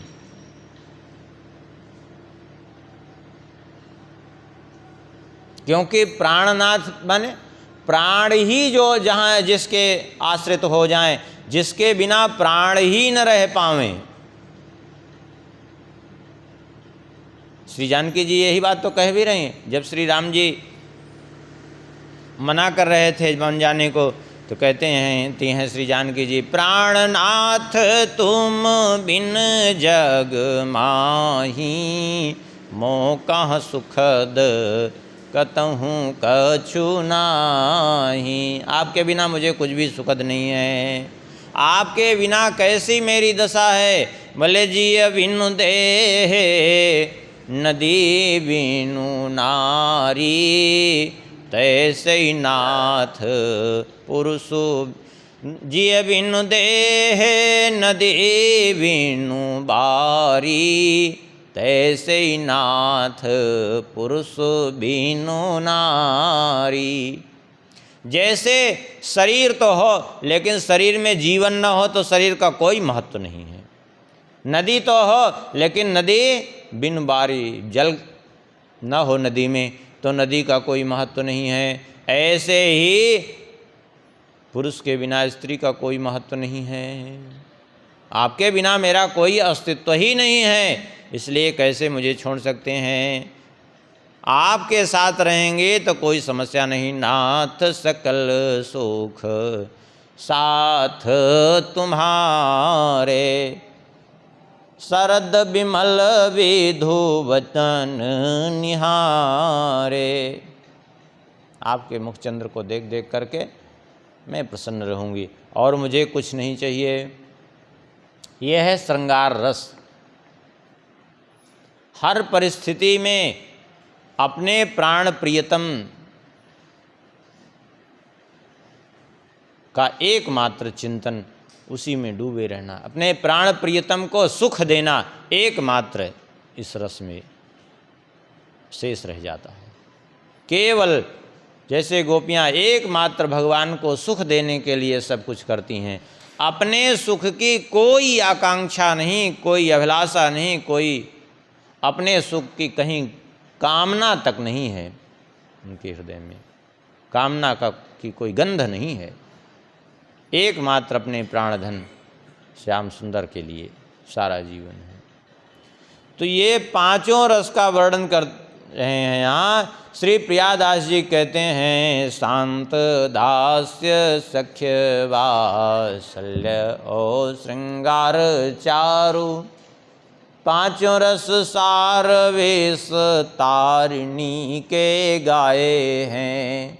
पांचों रस सार वेश तारिणी के गाए हैं। विस्तार से इनका गान किया गया। विस्तार से गान किया गया माने जो भक्तों का चरित्र है, भक्तों का जो उसमें चरित्र जब श्रवण करेंगे तो पांचों रस के जो भक्त हैं उनके चरित्र से उनके रसों का पूरा दिग्दर्शन होगा। इसलिए कह रहे हैं विस्तारणी के गाए हैं।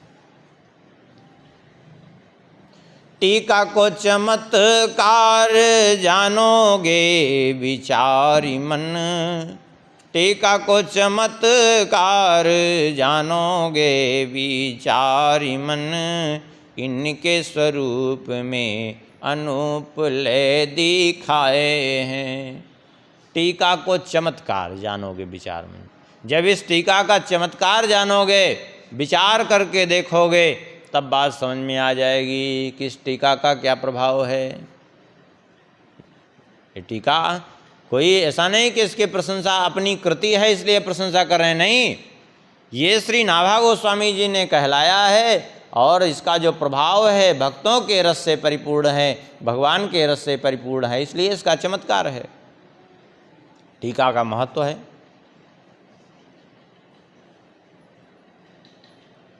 टीका माने तिलक, तिलक का अपना महत्व है। वैसे देखा जाए तो टीका माने तिलक। टीका ते बनी भूप राज सिंहासन राजे, और टीका ही ते साधु विष्णु सम सुंदर साजे। हाँ, बढ़िया। तिलक हो जाता है, राज तिलक तो राजा बन जाता है, और तिलक धारण कर ले तो वैष्णव साधु बन करके भगवान की तरफ आगे बढ़ता है। और टीका ते यम डरें, लोक ते आदर पावें, यमराज भी डरते हैं, जिससे मस्तक पर तिलक लगा है उससे दूर। और टीका मंगल मूल भय वर ब्याह रचावें, ब्याह में भी तिलक चढ़ जाती है तो फिर आगे जो है सब जगह टीका का महत्व है। टीका माने तिलक। ऐसे ही अब सब जगह की टीका अलग अलग है, ऐसे ही इस भक्तमाल की जो टीका है, इस टीका का भी अपना प्रभाव है। कहते हैं इसका जब विचार करोगे, इसके प्रभाव का विचार करोगे, तो बात समझ में आ जाएगी कि ये टीका कितनी चमत्कारपूर्ण है। क्यों? इसलिए कहते हैं इनके स्वरूप में अनूप लय दिखाए हैं, इनके स्वरूप में अनूप लय दिखाए हैं, अर्थात इस टीका के स्वरूप में भक्तों के अनुपम चरित्र को दर्शाया गया है।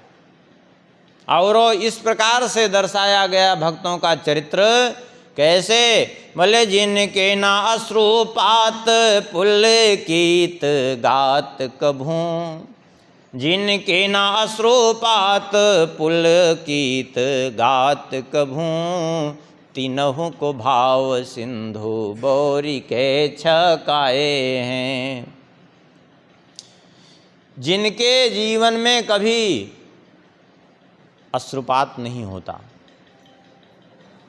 जिनका शरीर कभी पुलकित नहीं होता, उनको भी भाव सिंधु में डुबाने वाला है। अश्रुपात किनके नहीं होता, किनका हृदय पुलकित नहीं होता? श्रीमद् भागवत जी में सौनक जी कहते हैं तदस्मसारम हृदयम बतेदम यद्गृह्यमाणे हरिनाम ध्येय। उसका हृदय नहीं, वो लोहे का बना हुआ है। अस्मसार माने, अस्म माने पत्थर, और उसका भी सार तत्व था लोहे का बना हुआ है। जिसका हृदय भगवान की कथा को श्रवण करके द्रवीभूत न हो जाए। गोस्वामी जी ने भी उसी का अनुवाद कर दिया। क्या? कुलिस कठोर हृदय सोई छाती। उसका हृदय कैसे है? बोले कुलिस कठोर, वज्र के समान कठोर है। उसकी छाती वज्र के समान कठोर है। कुलिस कठोर निठुर सोई छाती, सुनि हरि चरित ना जो हर साती। ऐसे लोग जो है जिनका इतना कठोर हृदय है, द्रवीभूत ही नहीं होता कभी, पत्थर के समान जिनका हृदय है, लोहे के समान जिनका हृदय है, जिनको कभी अश्रुपात नहीं होता, ऐसे लोग भी यदि श्री भक्तमाल की कथा सुने तो श्री प्रियादास जी कहते हैं जिनके ना अश्रुपात पुलकित गात कभू, तीनहु को भाव सिंधु बोरी सो छकाए हैं। उनको भी भाव सिंधु में डुबा देने वाला है ये भक्तमाल का चरित्र। उनको भी भाव समुद्र में निमग्न कर देने वाला है, अर्थात उसका पत्थर के समान हृदय भी, वज्र के समान हृदय भी पिघल करके द्रवीभूत हो जाएगा, और ऐसे द्रवीभूत हो जाएगा कि फिर तुरंत जो है कथा सुनते ही नेत्र सजल हो जाएंगे, हृदय जो है प्रफुल्लित हो जाएगा, शरीर पुलकित हो जाएगा। ये है इसका चमत्कार। इसीलिए कह रहे हैं टीका को चमत्कार जानोगे विचारी मन। इसका चमत्कार जानोगे, विचार करोगे, तब बात समझ में आएगी कि जिनके कभी अश्रुपात नहीं होता, जिनका कभी शरीर पुलकित नहीं होता, उनको भी भाव सिंधु में डुबा देने वाला है। हाँ, ये चरित्र तिनहु को भाव सिंधु बोरी सो छकाए हैं। छकाए हैं अर्थात पूर्ण रूप से वो तृप्त कर देने वाला है, संतुष्ट कर देने वाला है। ये भक्ति का रस ही ऐसा है। जब तक श्री भक्तमाल की कथा से दूर है, जब तक भक्तों के चरित्र से दूर है, तभी तक जीवन में है क्या? बोले जौलो राहें दूर राहे विमुख तापूर हियो। तभी तक हृदय विमुखता से परिपूरित है, भगवत विमुख तभी तक जीव है। कब तक? बोले जब तक भक्तमाल का चरित्र श्रवण नहीं किया। जौलो राहें दूर राहे विमुख तापूर हियो।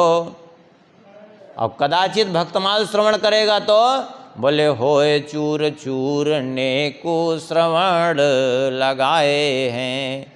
यदि वो भगवान की कथा श्रवण करने लगेगा तो हृदय उसका चूर चूर हो जाएगा। हृदय में जो अभिमान की अकड़ भरी है वो सब टूट करके निकल जाएगी और हृदय उसका द्रवीभूत हो जाएगा। हृदय की कठोरता सदा सर्वदा के लिए समाप्त हो जाएगी। ऐसी इसकी महिमा है, इसलिए प्रेम से ये कथा सुने।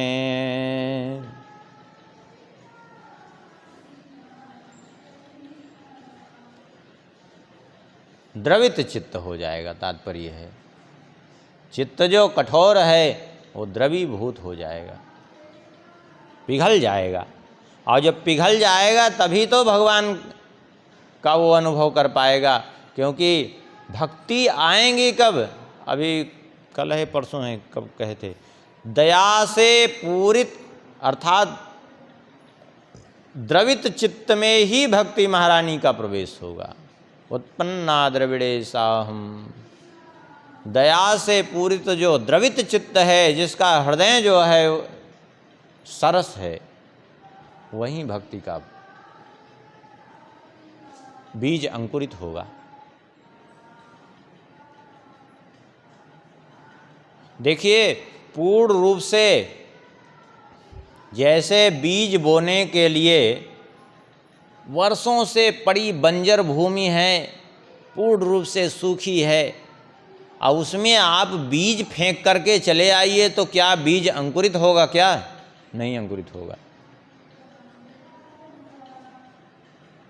तब उसको एक निश्चित अवस्था तक उस भूमि को पहुंचना पड़ेगा। उसको बढ़िया जोत बो करके ठीक कर दीजिए। उसमें इतनी आवश्यक नमी तो आ ही जाए जिससे भूमि पर बीज पड़ने के बाद वह बीज अंकुरित हो जाए। तो ऐसे भक्ति रूपी बीज अंकुरित होगा कब? बोले जब चित्त द्रवीभूत होगा, और चित्त द्रवीभूत होगा तभी चित्त की कठोरता, कठोर भूमि पर नहीं उगेगा बीज। भूमि को जोतना पड़ेगा, मुलायम हो जाए भूमि।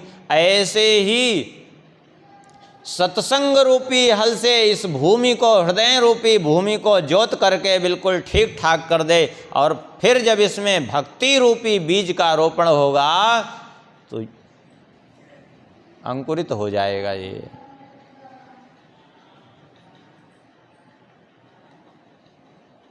आगे कवित्त में श्री प्रियादास जी कहते हैं, पंचरस सोई पंच रंग फूल थाके नीके। पंचरस सोई पंच रंग फूल थाके नीके। पी के पहिराई वे को रची के बनाई है। पी के पहिराई वे को रची के बनाई है।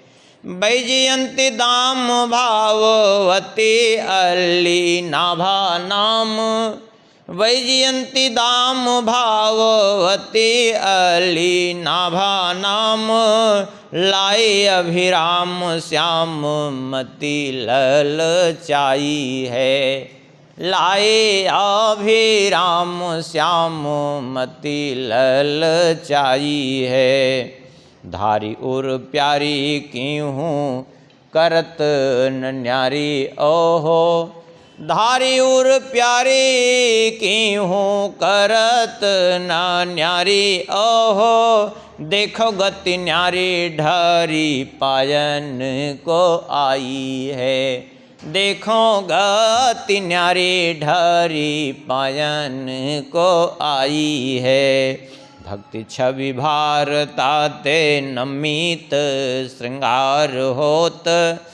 भक्ति छवि भारताते नमित श्रृंगार होत। होत वस लखे जोई याते जानी पाई है। होत वस लखे जोई जाते जानी पाई है। कहते हैं श्री प्रियादास जी, पंचरस सोई पंचरंग फूल थाके नीके। इसमें जो 5 रस हैं अर्थात शांत, दास्य, सख्य, वात्सल्य और श्रृंगार, ये 5 रस जिनका अभी वर्णन किया गया, इनके जो भक्त हैं ये भक्त हैं क्या? बोले ये 5 रस के भक्त मानो 5 रंग के फूल हैं। और इन 5 रंग के फूलों से बनी एक माला जिसका नाम है वैजयंती माला। वैजयंती में 5 रंग के फूल होते हैं। तुलसी कुंद मंदार पारिजात सरोरुहै। पंचभिर्गथिता माला वैजयंती प्रकीर्तिता।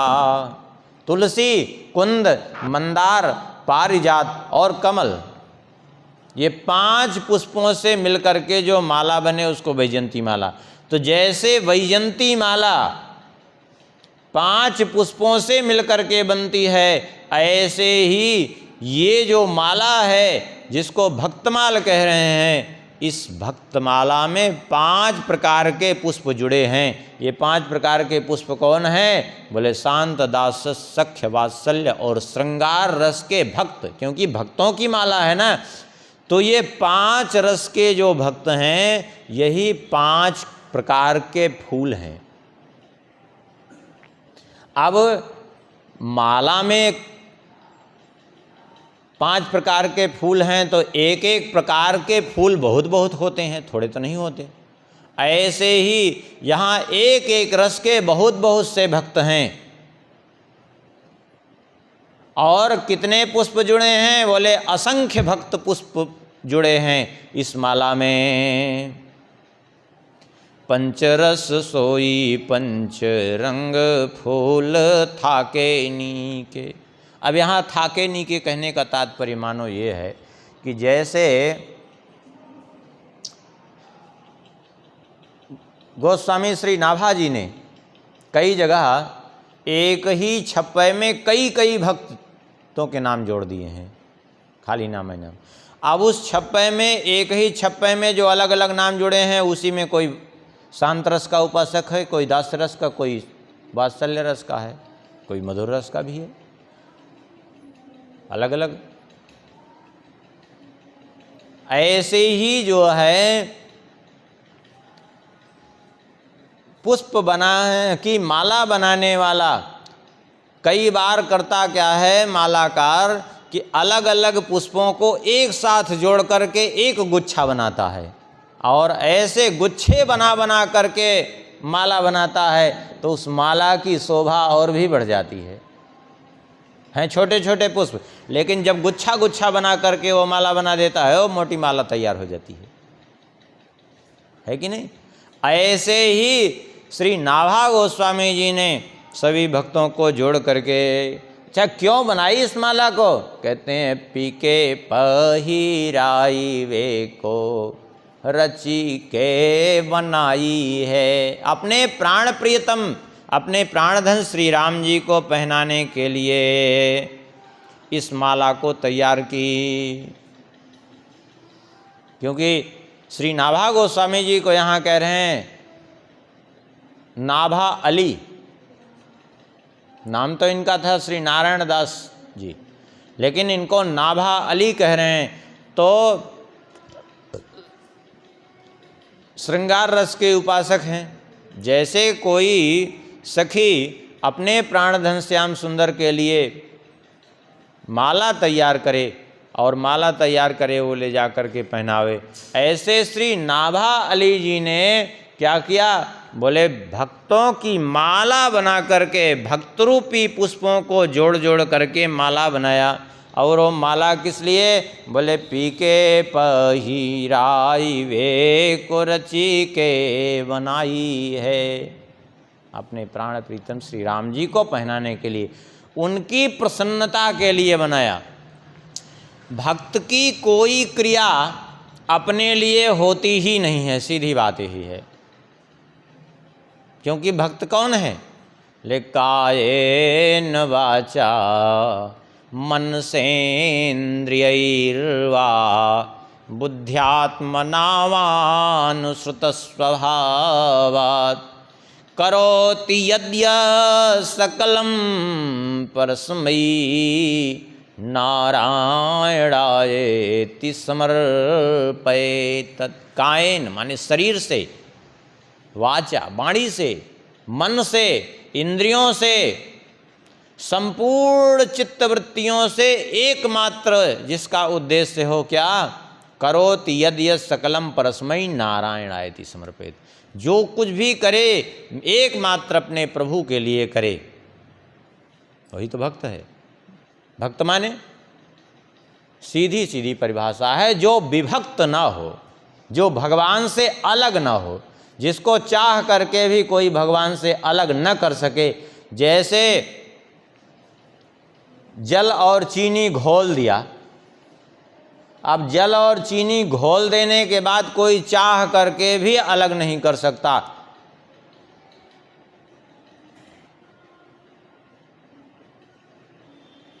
नहीं अलग हो सकता, वो रहेगा एक ही।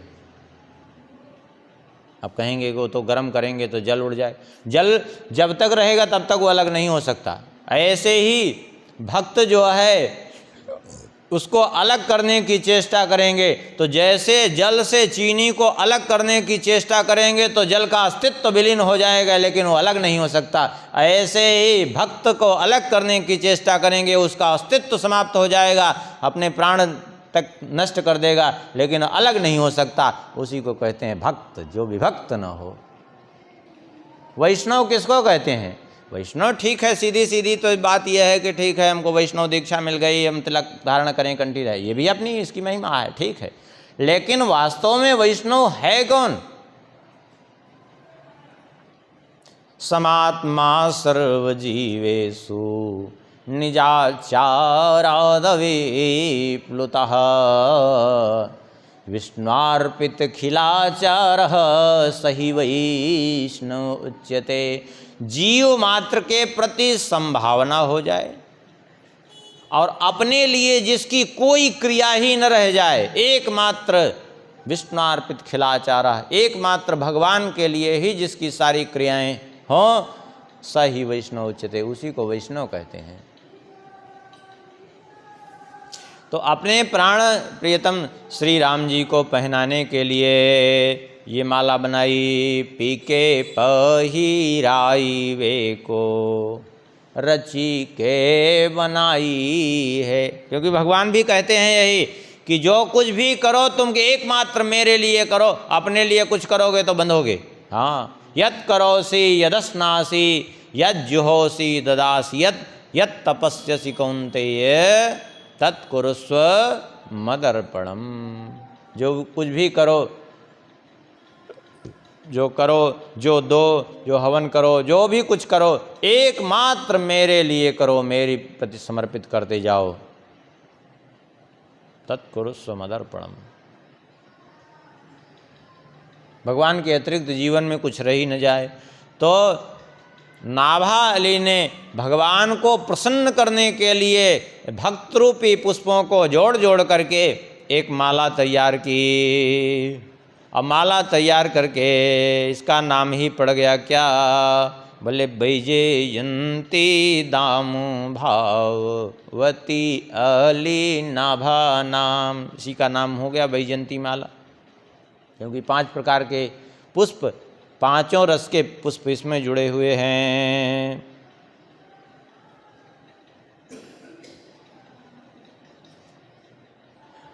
और इसको जो है बना करके क्या किया? बोले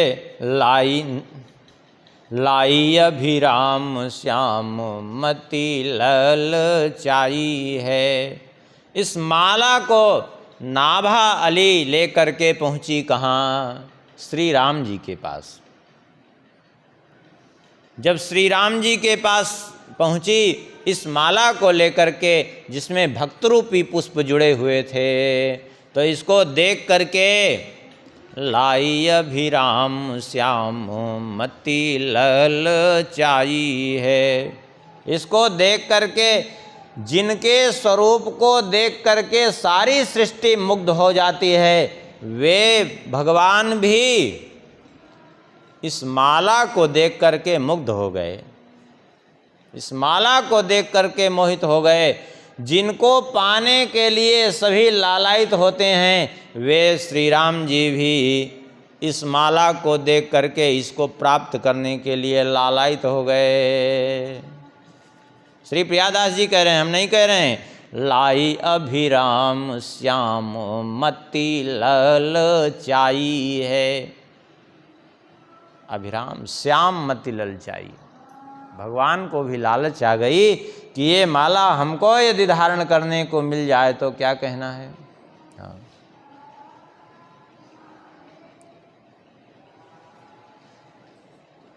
हाँ, सही बात तो यही है कि तब जो है ऐसी अपने प्राण प्रियतम के लिए बनाइए ऐसी चीज़ कि वो प्रसन्न हो जाएं देख करके।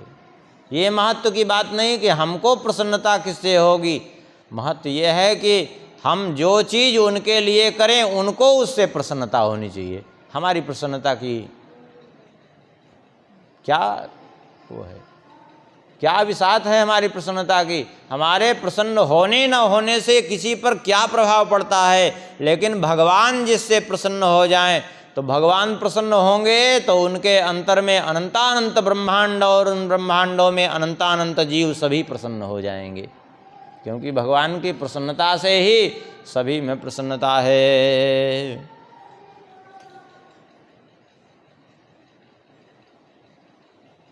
तो इस माला को लेकर के श्री नाभा अली जी ने श्याम सुंदर श्री राम जी को धारण कराने के लिए जब पहुंची तो भगवान देख करके इसको रीझ गए और स्वयं इच्छा प्रकट करने लगे कि ये माला हमको मिल जाए। अब तो श्री नाभा जी ने क्या किया, इस माला को धारण कराया। धारी उर प्यारी की हूँ करत ना न्यारी ओहो, धारी उर प्यारी की हूँ करत ना न्यारी ओहो, देखो गति न्यारी ढरी पायन को आई है।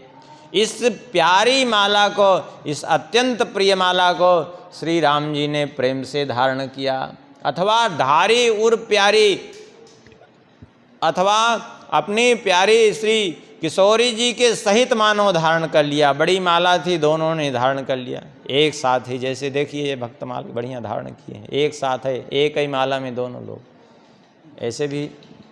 हाँ, धारी उर प्यारे के हों करत न न्यारी ओहो, उसको धारण कर लिया। और बड़ी विचित्र बात तो यह है कि और माला तो जो है पुष्प माला, जैसे एक दिन धारण की, अब जैसे सुबह धारण की है तो भाई स्वाभाविक है कि दोपहर तक वो माला उतर जाएगी, दोपहर को भोग लगाने लगेंगे, विश्राम कराने लगेंगे तो माला उतारना ही पड़ेगा। लेकिन यहाँ ये नहीं है, यहाँ तो भगवान उसको धारण ही किए रह गए।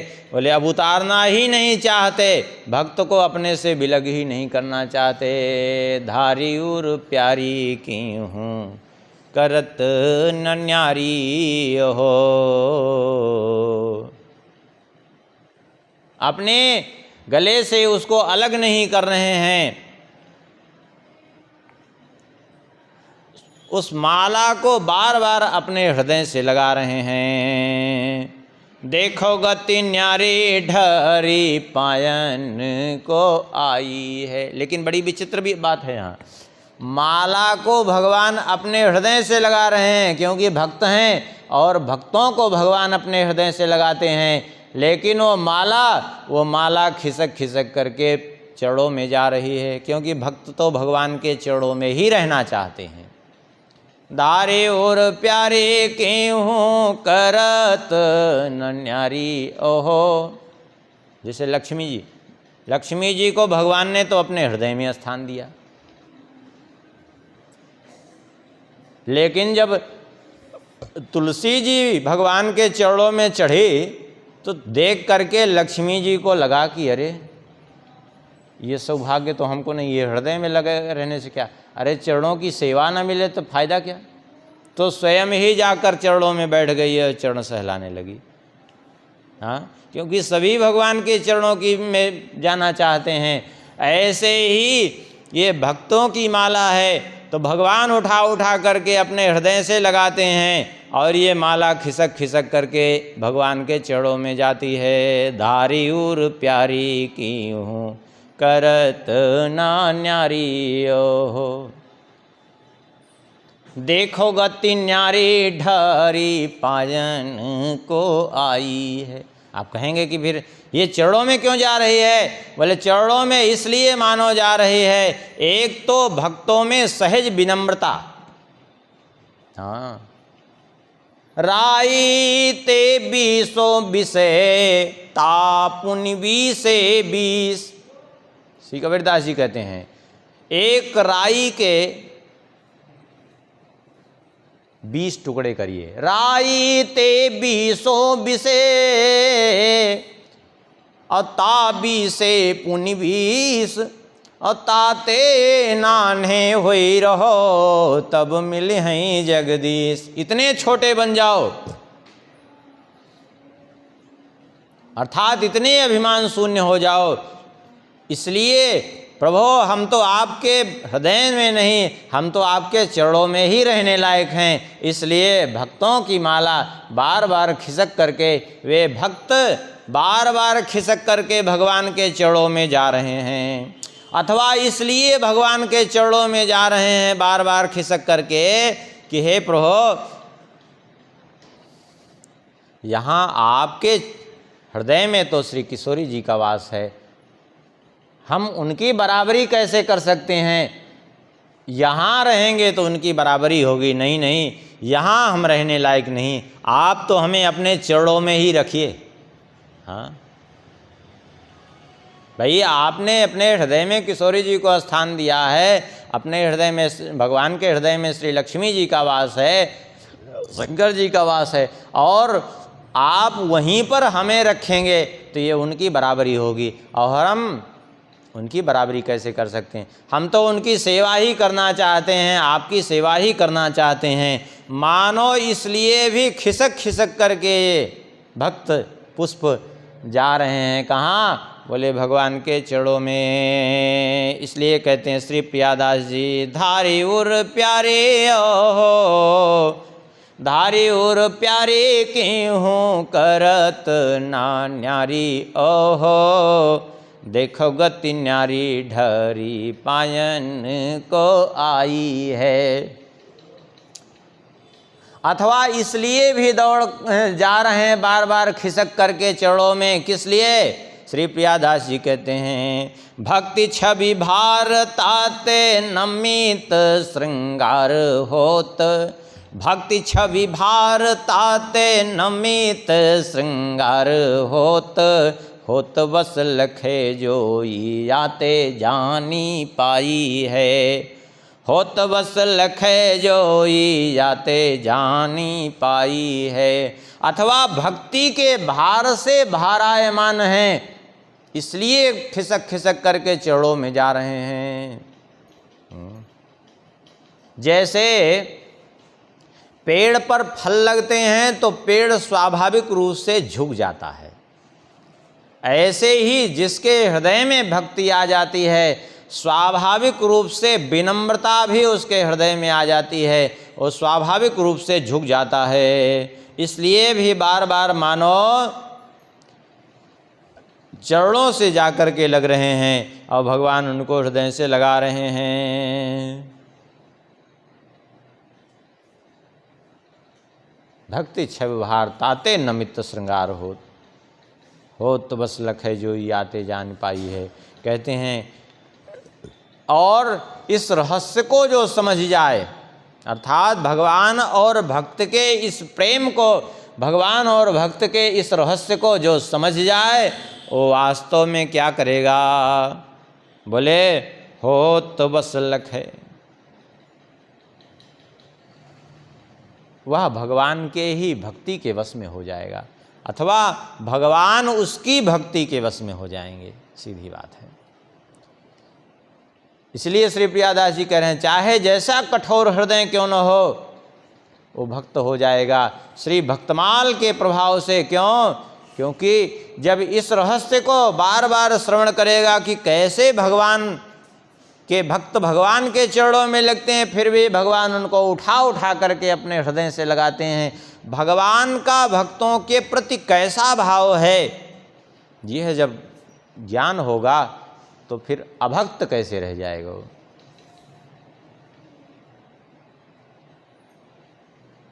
कपिल भगवान यही तो कह रहे हैं श्रीमद् भागवत जी में, सतान प्रसंगान मम वीर्य संविदो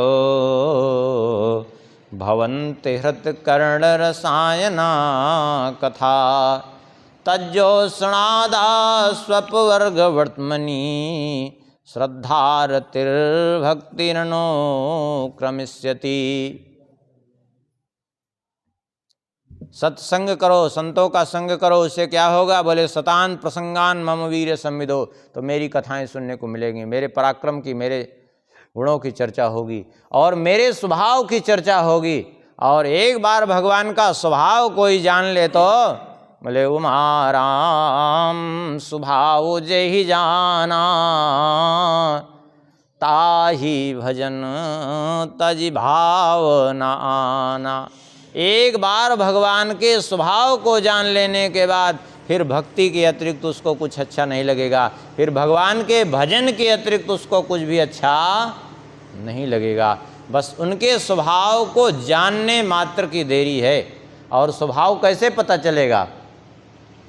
स्वभाव पता चलेगा जब भक्तों की कथाएं सुनेंगे, भक्तों के जीवन में कैसे कैसे भगवान की कृपा हुई, कैसे भगवान ने पग पग पर उनकी रक्षा की, कैसे उनको अपना स्नेह प्रदान किया, किस प्रकार से भगवान भक्तों से स्नेह करते हैं। जब ये बात बार बार सुनेंगे तो भगवान का स्वभाव पता चलेगा, और स्वभाव पता चलेगा तो स्वाभाविक रूप से संसार से प्रवृत्ति हटती जाएगी। क्योंकि हम भगवान के स्वभाव को नहीं समझ पाते, इसलिए संसार में हम सोचते हैं ये व्यक्ति हमसे प्रेम करता है, ये प्रेम से करता। कोई प्रेम संसार में नहीं करता।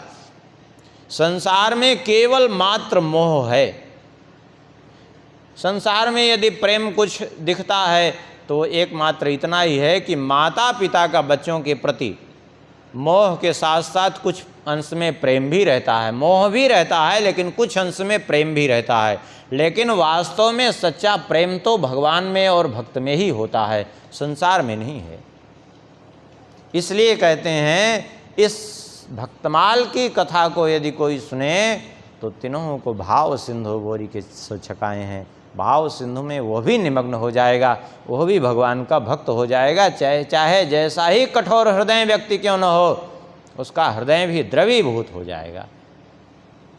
ऐसी भक्तमाल की महिमा है।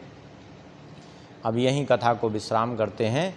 शेष भगवत कृपा से आगे के कवित्वों को स्मरण अगले प्रसंग में करेंगे। श्री राम जय राम जय जय राम।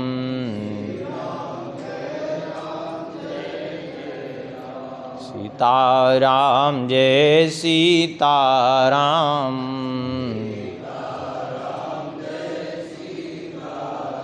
सीताराम जय सीताराम।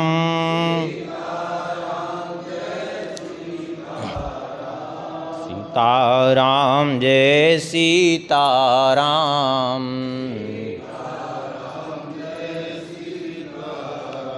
सीताराम जय सीताराम।